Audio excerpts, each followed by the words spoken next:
আজ 14 ফেব্রুয়ারি শনিবার জানাবো আজকের বাছাই করা 50টি তাজা সংবাদ। শুরুতেই হেডলাইন্স। ঘাটালে বিজেপি বিধায়কের নামে দুর্নীতির অভিযোগ তুলে এলাকায় পোস্টার, ব্যাপক চাঞ্চল্য। সুপ্রিম কোর্টের নির্দেশ কেন কার্যকর হচ্ছে না, ডিএ মামলায় আরও বিপাকে রাজ্য, মুখ্য সচিবকে এবার।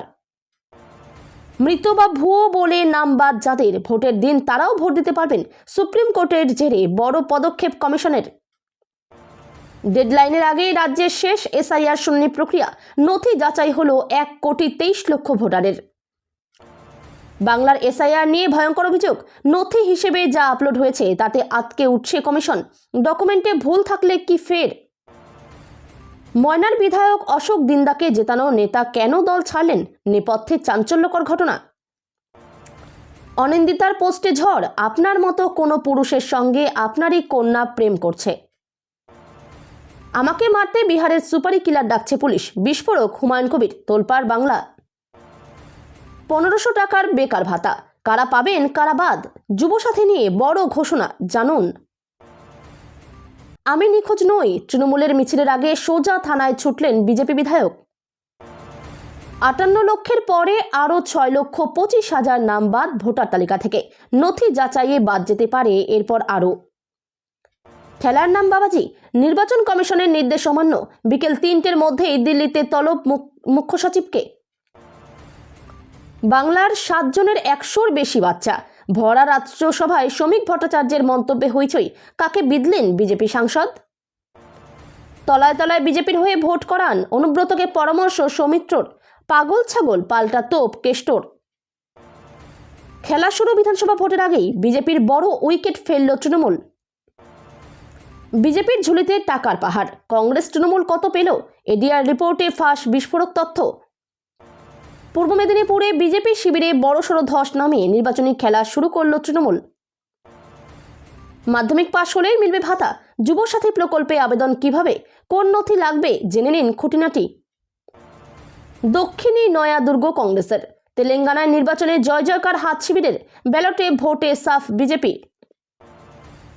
হুমায়ুনের বোধোদয়, ইউসুফ ফালতু লোক, অধীর চৌধুরীকে হারানো ভুল হয়েছিল। নন্দীগ্রামে স্কুলের মধ্যেই শিক্ষিকাকে চরম হেনস্থা, তৃণমূল নেতার দাপট দেখে রণংদেহী মেজাজে শুভেন্দু। শহরের মানচিত্রের নতুন সংযোজন, বদলে গেল এসপ্ল্যানেডে রাস্তার নাম, কার নামে হলো, নেপথ্যে অভিষেক। বেলডাঙ্গায় বাবরি মসজিদ নির্মাণ নিয়ে ধুন্ধুমার, হুমায়ুনের পরিকল্পনা ফাঁস করে বিস্ফোরক বিরোধী দলনেতা। ডেডলাইনের আগেই ধামাকা, 1,23,00,000 ভোটারের নথি যাচাই শেষ, বড় ঘোষণা নির্বাচন কমিশনের।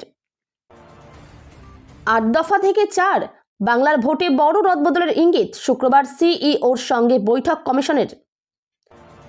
জনমতি ভরসা, প্রযুক্তির সহায়তায় আপনার মতামত আমাদের ইস্তাহার, আনছে সিপিএম। শূন্য পেলেও ক্ষতি নেই, একলা চলো নীতিতেই অটুট কংগ্রেস, সাফ জানালেন শুভঙ্কর সরকার। মমতা আসলে কাকে ভয় পাচ্ছেন, এসআইআর ইস্যুতে বিস্ফোরক অধীর চৌধুরী, ফাঁস করলেন গোপন সত্য। সময়ের আগেই শেষ শুনানি, জেলা থেকে আসতে শুরু করেছে বুথ বিন্যাসের তথ্য, চূড়ান্ত তালিকা প্রকাশের আগে বাকি কত কাজ। এই ছোট্ট ভুলে বন্ধ হয়ে যেতে পারে লক্ষ্মীর ভাণ্ডার, সতর্ক করল নবান্ন। আসন রফায় সিপিএম ও আইএসএফ এর দ্বন্দ্বে ভাঙনের মুখে বাম জোট। প্রার্থী তালিকা প্রস্তুত, দিল্লি পাঠিয়ে সিলমোহর চাইছে বঙ্গ বিজেপি, গৃহযুদ্ধ অব্যাহত। পুরসভায় ঘাটতি বাজেট পেশ করলেন মেয়র ফিরহাদ, মমতার হামটি ডামটি বাজেট উদ্ধৃত করে বিঁধল বিজেপি। নির্বাচনী তালিকায় জালিয়াতি রুখতে জেলাশাসকদের চরম হুঁশিয়ারি দিল নির্বাচন কমিশন।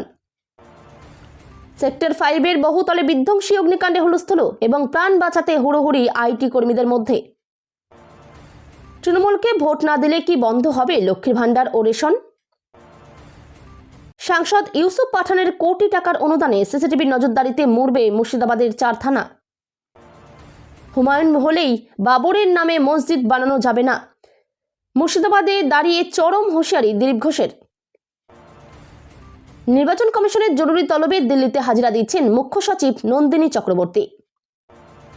মৃত্যু নিয়ে রাজনীতি নয়, পুনের মর্মান্তিক ঘটনার পর কি বার্তা দিলেন অভিষেক। বিশ্বকাপের উত্তেজনায় জিম্বাবুয়ের ঐতিহাসিক জয় এবং ভারত পাক লড়াইয়ের বড় আপডেট। হুমায়ুন কবিরের বাবরি যাত্রা ঘিরে সরগরম মুর্শিদাবাদ, সাধারণ মানুষের মনে বাড়ছে কৌতূহল। পুরুলিয়া পরিযায়ী শ্রমিকদের পরিবারের পাশে দাঁড়াতে আজই পৌঁছচ্ছেন অভিষেক বন্দ্যোপাধ্যায়। নিজের পাকা বাড়ি পাওয়ার স্বপ্ন পূরণ হতে চলেছে রাজ্যের হাজার হাজার গরিব মহিলার। বিপাকে ঘাসফুল শিবির নাকি ভবানীপুরে পদ্ম ফোটার ইঙ্গিত। স্বামী এতদিন জানতেন স্ত্রী মৃত, 2 বছর পর মোবাইলে এলো আধারের ওটিপি, তারপর কাণ্ড শুনলে হতবাক হবেন। বাজেট অধিবেশনের প্রথম পর্বে নজিরবিহীন সংঘাত এবং 8 জন সাংসদ বহিষ্কৃত হওয়ার পর সংসদ মুলতবি। অপারেশন সিঁদুরের সাফল্যের জের আরও 288টি রুশ S-400 কিনবে ভারত, সিদ্ধান্ত রাজনাথের কমিটির। এতক্ষণ শুনছিলেন আপনারা সংবাদ শিরোনাম, এবার শুনবেন বিস্তারিত। বিজেপি কার্যালয়ের সামনেই বিধায়কের নামে দুর্নীতির অভিযোগ তুলে পোস্টারের নিচে লেখা আদি লড়াকু বিজেপি কর্মী সমর্থক। পশ্চিম মেদিনীপুর জেলার ঘাটালের বিজেপি বিধায়ক শীতল কপাটের নামে মদ দোকানের লাইসেন্স পাইয়ে দেওয়া, চাকরি দেওয়ার নাম করে টাকা তোলার অভিযোগ তুলে পোস্টার দেখা গেল। সকাল থেকে এই পোস্টার ঘিরে ইতিমধ্যেই ঘাটালে শুরু হয়েছে জোর গুঞ্জন। ঘটনায় বিজেপি বিধায়ককে তীব্রভাবে কটাক্ষ করেছেন ঘাটাল ব্লক তৃণমূলের সভাপতি দিলীপ মাঝি। তবে পুরোটাই তৃণমূলের চক্রান্ত বলে দাবি ঘাটালের বিজেপি বিধায়ক শীতল কপাটের। তিনি চ্যালেঞ্জ ছুড়ে জানিয়েছেন, যে বা যারা পোস্টার দিয়েছেন দুর্নীতির কোনো প্রমাণ সংবাদ মাধ্যমের ক্যামেরার সামনে নিয়ে এসে দেখাক তারা। তবে পোস্টার ঘিরে শাসক বিরোধী জোর শোরগোল পড়েছে ঘাটালে। সামনে বিধানসভা নির্বাচন, তার আগে গেরুয়া শিবিরের বিধায়কের বিরুদ্ধে এই পোস্টার ঘিরে জোরদার রাজনৈতিক নিশানা করতে শুরু করেছে রাজ্যের শাসক দল। যদিও গেরুয়া শিবির দাবি করছে সবটাই অপপ্রচার এবং ষড়যন্ত্র। ডিএ মামলায় আরও বিপাকে রাজ্য, সুপ্রিম কোর্টের নির্দেশ কার্যকর হয়নি। রাজ্যের মুখ্য সচিব নন্দিনী চক্রবর্তীকে এবার আদালত অবমাননার নোটিশ ধরালো। Confederation of state government employees, বাদ গেলেন না অর্থ সচিবও। ঘটনাটি ঠিক কি? দীর্ঘ আইনি লড়াইয়ের পর শেষ হাসি হাসলেন রাজ্যের সরকারি কর্মচারীরাই। স্রেফ বকেয়া ডিএ মেটানোই নয়, রাজ্য সরকারকে এবার কার্যত ডেডলাইন বেঁধে দিল সুপ্রিম কোর্ট। শীর্ষ আদালতের নির্দেশ, 31শে মার্চের মধ্যে রাজ্যের সমস্ত সরকারি কর্মচারীদের 25% বকেয়া ডিএ মিটিয়ে দিতে হবে এবং 15 মের মধ্যে রাজ্য প্রশাসনকে রিপোর্টও জমা দিতে হবে আদালতে। বাকি বকেয়ার 75% মিটিয়ে দেওয়ার বিষয়টি বিবেচনার জন্য নতুন কমিটি গঠনের কথা বলেছে সুপ্রিম কোর্ট। এখন সুপ্রিম কোর্টের নির্দেশ মতো যদি বকেয়া ডিএ মিটিয়ে দিতে হয় তাহলে 10,000 কোটির ধাক্কা। সূত্রের খবর, সুপ্রিম কোর্টে রিভিউ পিটিশন দাখিলের প্রস্তুতি নিচ্ছে রাজ্য। আইনজীবীদের পরামর্শ নিচ্ছেন প্রশাসনের আধিকারিকরা। যুক্তি নাকি একাধিক, যেমন 2009-এর 1 এপ্রিল থেকে 2019-এর 31শে ডিসেম্বরের মধ্যে সরকারের প্রত্যেক কর্মচারীর বেতন কাঠামো এক ছিল না, অনেকে একাধিক দপ্তরে কাজ করেছেন। 2026 সালের পশ্চিমবঙ্গ বিধানসভা নির্বাচনকে কেন্দ্র করে ক্রমশ চড়ছে রাজনৈতিক পারদ। কবে ভোটের দিনক্ষণ ঘোষণা করা হবে এবং কত দফায় এই মেগা নির্বাচন অনুষ্ঠিত হবে তা নিয়ে এখন রাজ্য রাজনীতিতে জোর জল্পনা শুরু হয়েছে। নির্বাচন কমিশন সূত্রের খবর, সবকিছু ঠিকঠাক থাকলে মার্চ মাসের দ্বিতীয় সপ্তাহেই বাজতে পারে ভোটের দামামা। ভোটের প্রস্তুতি খতিয়ে দেখতে আগামী 1 ও 2 মার্চ রাজ্যে আসছে জাতীয় নির্বাচন কমিশনের ফুল বেঞ্চ।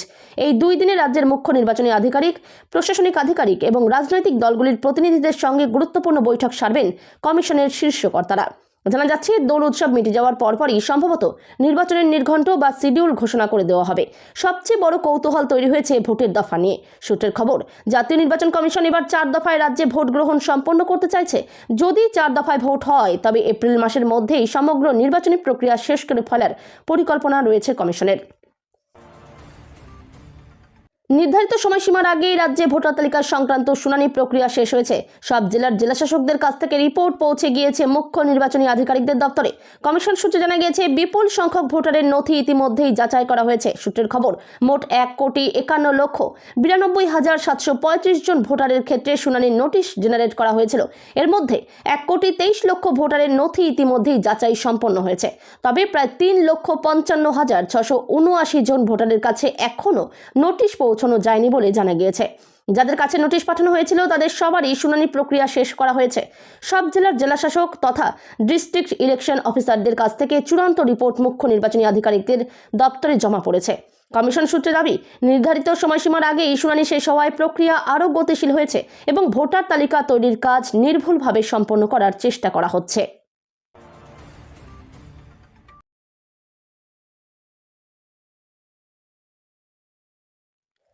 চূড়ান্ত ভোটার তালিকা থেকে যাতে কোনো ভারতীয় নাম বাদ না যায় সেটা নিশ্চিত করতে হবে।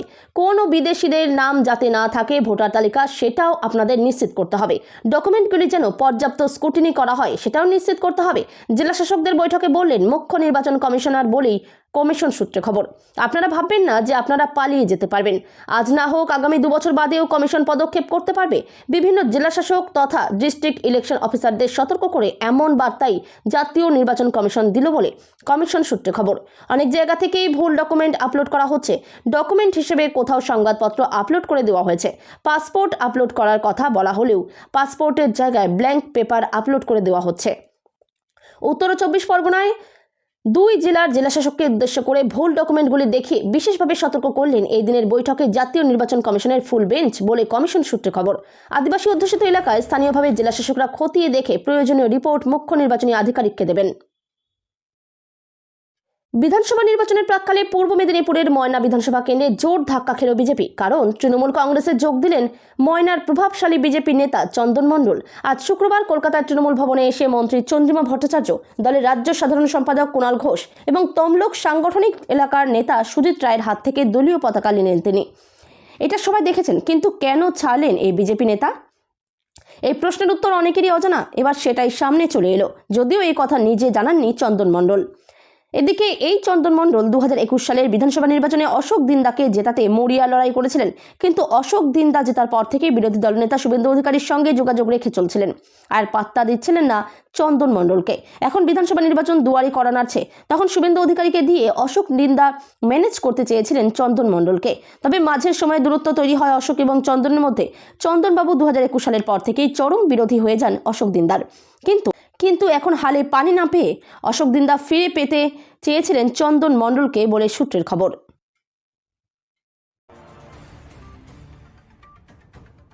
টলিউডের পরিচিত মুখ আবার রাজনীতির মঞ্চেও সক্রিয়।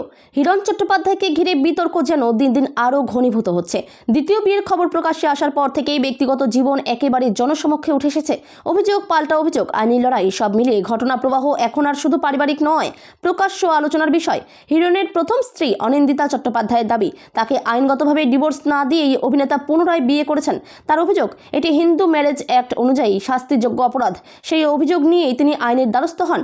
জানা যায় তার অভিযোগের ভিত্তিতে আনন্দপুর থানায় মামলা রুজু হয়েছে। অভিযোগ দায়ের করেন অনিন্দিতা এবং তাদের 19 বছরের মেয়ে নিয়াসা চট্টোপাধ্যায়। পুলিশ নাকি সঙ্গে সঙ্গেই 2টি ধারায় মামলা নেয়, এ কথাও নিজেই জানিয়েছেন অনিন্দিতা। অন্যদিকে অনিন্দিতার বক্তব্য স্পষ্ট। তিনি সংবাদ মাধ্যমকে বলেন, জামিন কারা নেয়? যারা পাপ কাজ করে তারাই তো নেয়। আমরা যারা সাধারণভাবে থাকি তাদের তো জামিন নিতে হয় না। ও প্রমাণ করে দিক যে কিছু করেনি। সেটা তো পারছে না, উল্টে তাড়াতাড়ি গিয়ে জামিন নিতে হয়েছে। তার মানে কতটা ভয় আছে বোঝাই যাচ্ছে। ও একটা ক্রিমিনাল, তার সংযোজন আমার কেসের ভিত্তি আছে বলেই পুলিশ নিয়েছে। সঙ্গে সঙ্গে 2টো ধারা দিয়েছি। বাংলার রাজনীতিতে ফের একবার বোমা ফাটালেন ভরতপুরের দাপুটে বিধায়ক হুমায়ুন কবির। তবে এবার কোনো রাজনৈতিক প্রতিপক্ষ নয়, সরাসরি রাজ্য পুলিশকেই কাঠগড়ায় তুললেন তিনি। তার দাবি, তাকে পৃথিবী থেকে সরিয়ে দিতে খোদ পুলিশই বিহার থেকে সুপারি কিলার ভাড়া করার ছক করছে। এই চাঞ্চল্যকর অভিযোগে শোরগোল পড়ে গিয়েছে প্রশাসনিক মহলে। হুমায়ুন কবির সংবাদ মাধ্যমের সামনে দাবি করেছেন যে পুলিশের এক উচ্চপদস্থ কর্তার মদতে তাকে খুনের পরিকল্পনা করা হচ্ছে। তার বয়ান অনুযায়ী, পুলিশ এখন রাজনীতি করছে, আমাকে দমানো যাচ্ছে না দেখে বিহার থেকে পেশাদার খুনি আনিয়ে আমাকে মারার চক্রান্ত হচ্ছে। আমি সব খবর পেয়েছি। বেশ কিছুদিন ধরেই নিজের দলের একাংশ এবং প্রশাসনের বিরুদ্ধে সুর চলাচ্ছিলেন হুমায়ুন। কখনো পুলিশ আধিকারিকদের বদলি নিয়ে সরব হয়েছেন, কখনো বা দলের অন্দরের কোন্দল নিয়ে বিস্ফোরক মন্তব্য করেছেন। রাজনৈতিক বিশ্লেষকদের মতে এই অবাধ্য আচরণের কারণেই কি এবার প্রশাসন বনাম বিধায়ক সংঘাত চরমে উঠল? রাজ্যের বেকার যুবক যুবতীদের জন্য বড় ঘোষণা। শিক্ষিত অথচ কর্মহীন তরুণ তরুণীদের জন্য আর্থিকভাবে স্বাবলম্বী করে তুলতে নতুন ভাতা চালু করছে রাজ্য সরকার। মুখ্যমন্ত্রী মমতা বন্দ্যোপাধ্যায়ের উদ্যোগে শুরু হতে চলেছে যুবসাথী প্রকল্প। তবে আবেদন করার আগে জেনে নিতে হবে সব শর্ত, কারণ নিয়ম না মানলে আবেদন বাতিলও হতে পারে। এই প্রকল্পে কি সুবিধা মিলবে? যুবসাথী প্রকল্পের আওতায় নির্বাচিত প্রার্থীরা প্রতি মাসে 1500 টাকা করে ভাতা পাবেন। এই টাকা সরাসরি তাদের ব্যাংক অ্যাকাউন্টে পাঠানো হবে। একজন প্রার্থী সর্বোচ্চ 5 বছর পর্যন্ত এই সুবিধা পেতে পারেন, অর্থাৎ পুরো মেয়াদে মোট 90,000 টাকা পর্যন্ত আর্থিক সহায়তা পাওয়া সম্ভব। তবে এই সময়ের মধ্যে যদি কেউ সরকারি বা বেসরকারি চাকরি পেয়ে যান তাহলে সঙ্গে সঙ্গে ভাতা বন্ধ হয়ে যাবে। সূত্র অনুযায়ী আগামী 1 এপ্রিল 2026 থেকে ভাতা প্রদান শুরু হওয়ার কথা।